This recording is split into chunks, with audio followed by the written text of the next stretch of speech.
Preciso ouvir o teu querer, tua palavra, tua voz. Quero andar em teus caminhos, tua verdade é minha luz. Eu decidi, quero viver seguindo os passos do Senhor, pra não pecar, pra não cair, aprender mais do teu amor. Só tua palavra. Bom dia. Começando mais um Café e Comunhão. Hoje nossa leitura em Jó capítulo 30.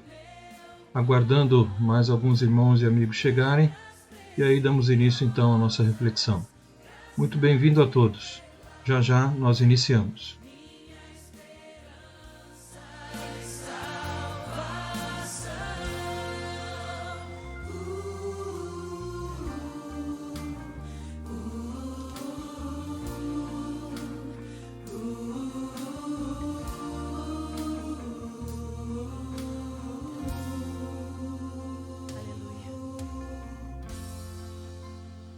Eu decidi, quero viver seguindo os passos do Senhor, pra não pecar, pra não cair, aprender mais do teu amor.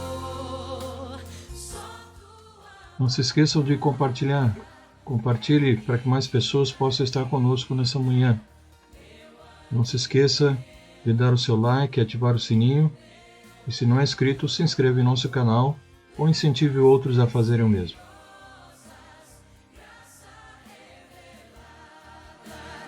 Minha esperança e salvação,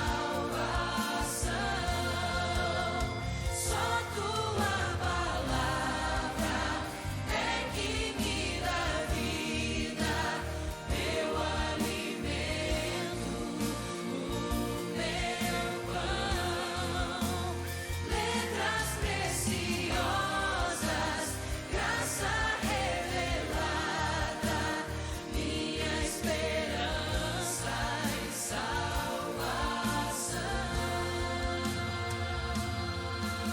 Aleluia, tu és a nossa salvação, Senhor.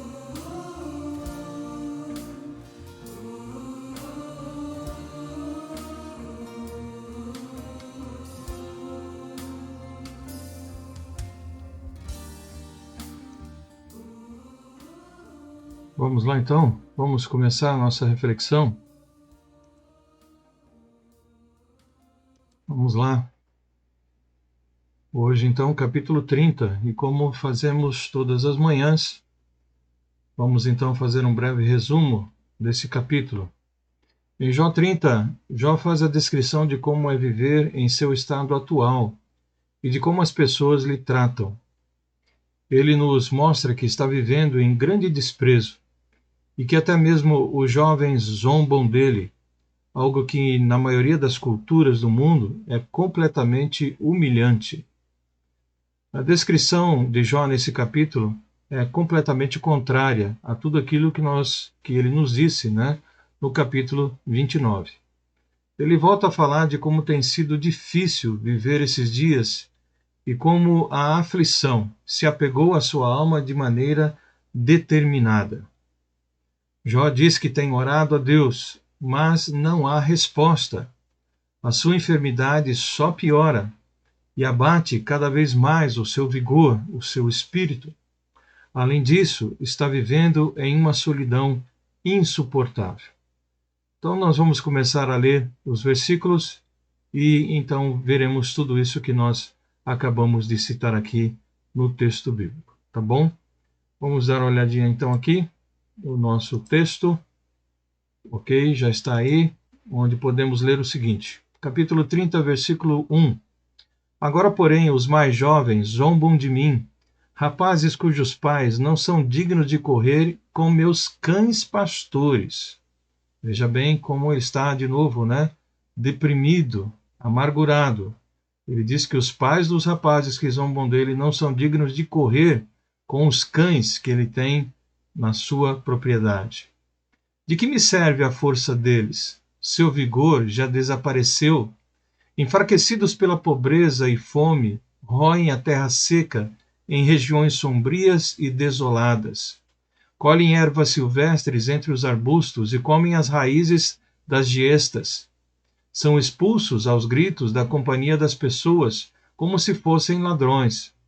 Agora moram em desfiladeiros medonhos, em cavernas e entre as rochas. Jó então começa com a sua lamentação, mais uma vez, nesse texto. E ele justamente, quando ele começa dizendo mas agora, ele principia justamente a sua lamentação sobre a reversão da sua antiga prosperidade. Em vez de todos o respeitarem, né, ele diz que até mesmo os jovens se atrevem a rir dele. Algo que, como dissemos, dentro da sua cultura era algo humilhante. Eles eram tão vis que Jó teria desdenhado até mesmo dos seus pais, que eram presumivelmente, né, melhores do que eles, né, como os seus cães.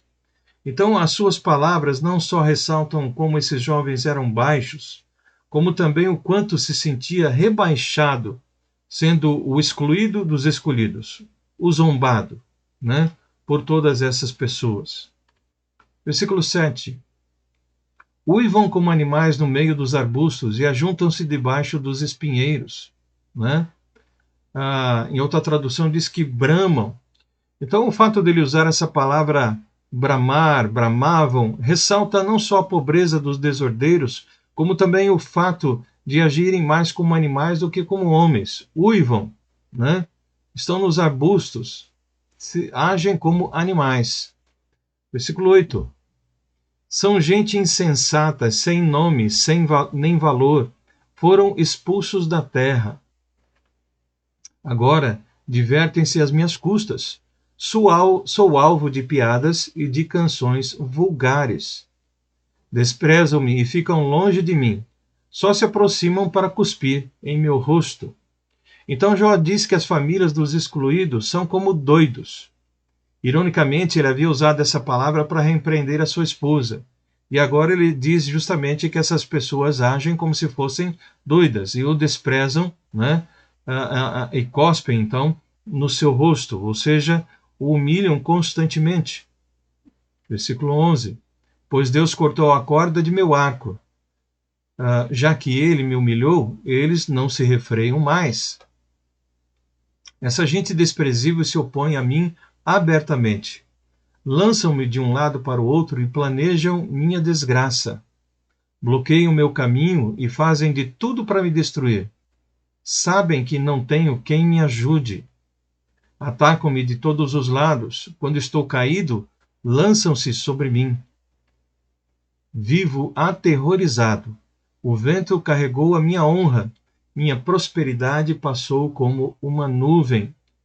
Então, quando Jó diz que Deus desatou a sua corda, né, ele está dizendo que Deus o deixou em espera, como um arco, né, descartado, como está sem corda. Um arco, né, que seria um arco e flecha, quando sem a sua corda, não vale para absolutamente nada. E é justamente isso que ele está dizendo aqui, né, que está sem a sua corda. É um arco que não tem mais nenhum valor, que não tem mais nenhuma utilidade. Agora minha vida se esvai. A aflição me persegue durante o dia. A noite corrói os meus ossos. A dor que me atormenta não descansa. Então, ele diz que a sua alma está se derramando, está escoando como água. Jó enfatiza que as suas forças físicas e emocionais estão esgotadas por causa dos seus dias de aflição. ele já não mais aguenta, não mais suporta tamanha aflição. Versículo 18. Com mão forte, Deus agarra minha roupa, pega-me pela gola da minha túnica, lança-me na lama, não passo de pó e cinza. Jó compara os terríveis efeitos do seu sofrimento e doença como ser esmagado por uma força poderosa. Ele identifica que Deus age como que pegando ele pelo colarinho, né? Ferindo com muita força. Para Jó, que sofria, Deus parecia um vingador que agora então o pega pelo pescoço e o atira na lama. Ele culpou o Senhor por torná-lo semelhante ao pó e à cinza. Embora nós saibamos, nós aqui e ele não, seus amigos também não, que é Satanás o verdadeiro causador do seu sofrimento. Mas ele aqui, num momento de novo, de dor e de tanto humilhação, ele de novo começa a falar coisas das quais provavelmente ele vai se arrepender. Mas ele coloca aqui como Deus o pegando pelo colarinho e lançando na lama. Versículo 20. Clamo a ti, ó Deus, e não me respondes. Fico em pé diante de ti, mas não me dás atenção. Tu me tratas com crueldade e usas teu temor para me perseguir. Teu poder, aliás, desculpe, para me perseguir. Ironicamente, então, Jó culpa a mão forte de Deus, que Satanás não conseguia mover, né?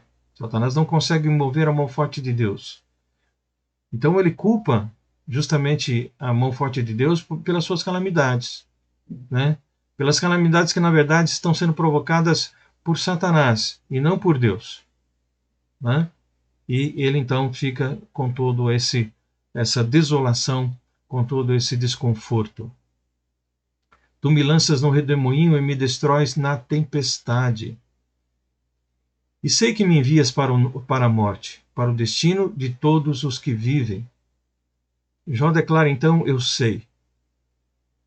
Ele mostra-se frustrado com Deus de forma quase tão direta quanto tinha expressado a sua confiança anteriormente. É quase que no mesmo nível que ele demonstrou em Jó 19 a sua tranquilidade, o fato dele crer que o seu Redentor vive. Agora ele, por outro lado, diz, eu sei também que esse Redentor me levará à morte.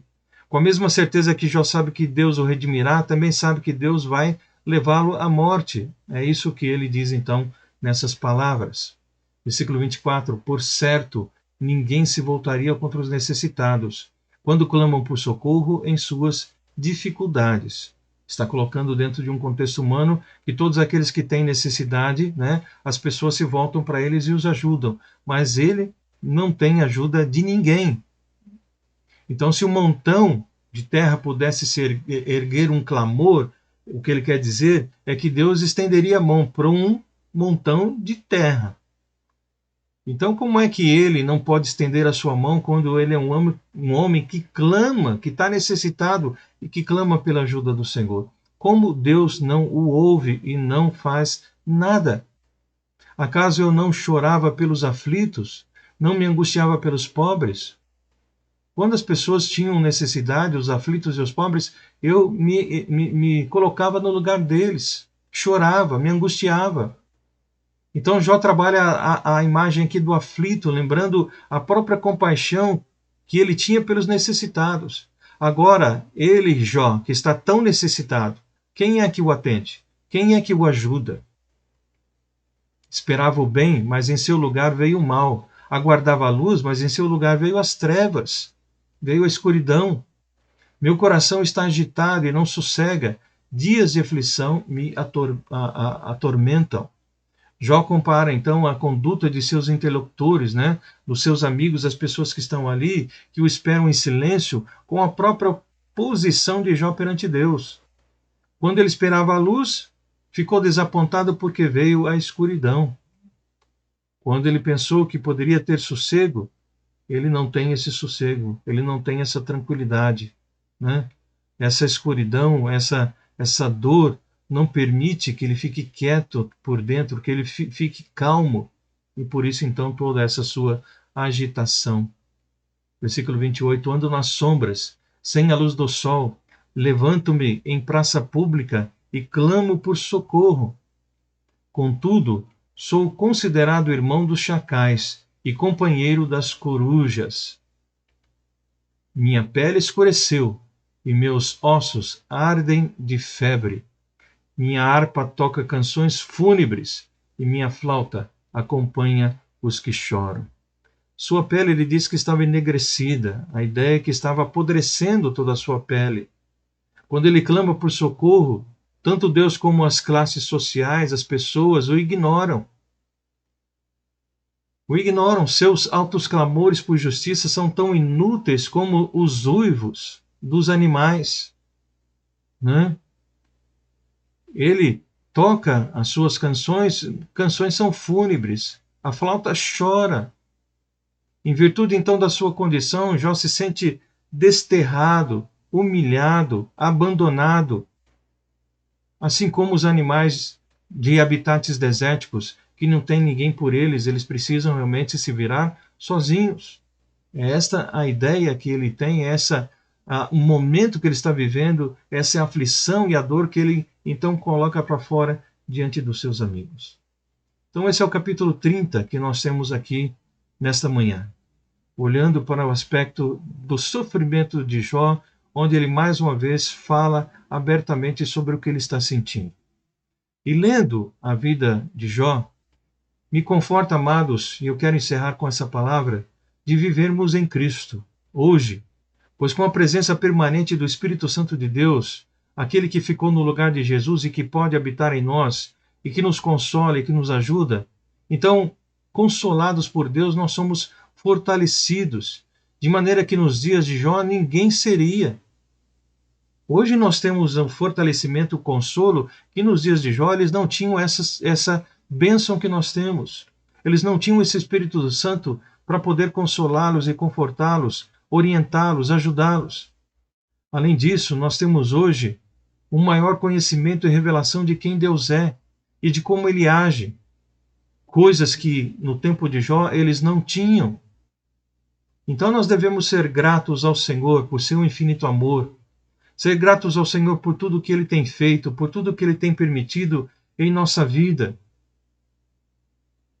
Entendendo que mesmo diante de problemas e adversidades, o seu desejo não é de nos castigar, mas o seu objetivo é de nos aperfeiçoar.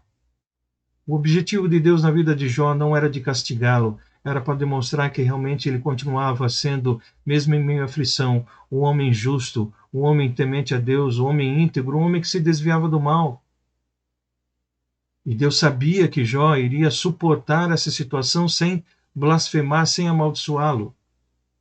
Mas evidentemente que diante de todos esses problemas e adversidades, toda essa dor física e emocional, né, espiritual também, ele teve momentos de delírio, momentos em que falou coisas que talvez não devesse falar, coisas das quais ele vai se arrepender, mas os seus amigos deveriam entender isso e orar por ele e ajudar, em vez de ficar acusando de ser um pecador, um corrupto, um perverso. Então, mais uma vez, nessa manhã estamos vendo mais uma vez a lição de como essas situações que muitas vezes surgem na nossa vida, nós precisamos tomar muito cuidado para poder entender e compreender as ações de Deus na nossa vida. E como é bom, como acabamos de dizer, saber que hoje nós temos o Espírito Santo de Deus que pode nos consolar e nos confortar e dirigir as nossas vidas para que nós tenhamos uma melhor e maior compreensão dos fatos que nos acometem, né? Que nos alcançam, que estão diante de nós. E que nós possamos assim, então, permanecer firmes, né? E leais ao Senhor, confiados de que Ele realmente tem sempre o melhor para cada um de nós, tá? Para você e para mim, para cada um de nós, o Senhor tem o melhor. Que você possa ter um bom dia na graça e na paz do Senhor, um bom restante de quinta-feira e, Deus permitindo, amanhã estaremos de novo aqui mais uma vez com Jó capítulo 31, tá bom? Que Deus abençoe e não esqueça, como falamos também no início, compartilhe, né, essa palavra com outras pessoas, com o número maior de pessoas que você puder, né? Ative o sininho, dê o seu like, se não é inscrito, se inscreva no canal, incentive outros a fazê-lo e, por favor, né, compartilhe ao máximo essa palavra que é tão abençoadora e que pode transformar as vidas. Que Deus nos abençoe, os abençoe. Vamos orar encerrando nessa manhã. Pai, obrigado pela tua palavra, que o Senhor possa continuar abençoando as nossas vidas, e muito obrigado pelo teu Espírito que habita em nós hoje, que nos dá, ó Deus, todo o conhecimento necessário para podermos, mais até do que Jó, compreendemos e entendemos todas as situações que nos acometem, que nos rodeiam. E assim, ó Deus, nós estamos sempre firmes e constantes, sempre abundantes na tua presença, sabendo de que o Senhor, ó Deus, está sempre procurando nos aperfeiçoar para que nós possamos servi-lo mais e melhor. Ajuda-nos, portanto, orienta-nos, é o que pedimos em nome de Jesus. Amém. Que Deus abençoe a todos. Então, tenham todos um bom restante de dia, na graça e na paz do Senhor. Amanhã, se Deus permitir, estaremos juntos mais uma vez com Jó, capítulo 31. Forte abraço e até amanhã.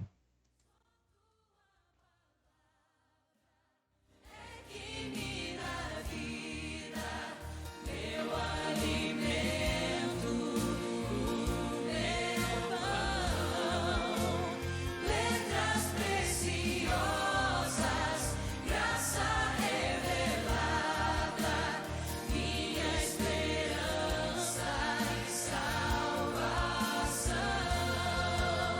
Só tua palavra é que me dá vida, meu alimento, meu pão. Letras preciosas. Deus os acompanhe, os dirija em todo esse dia. Até amanhã. Forte abraço.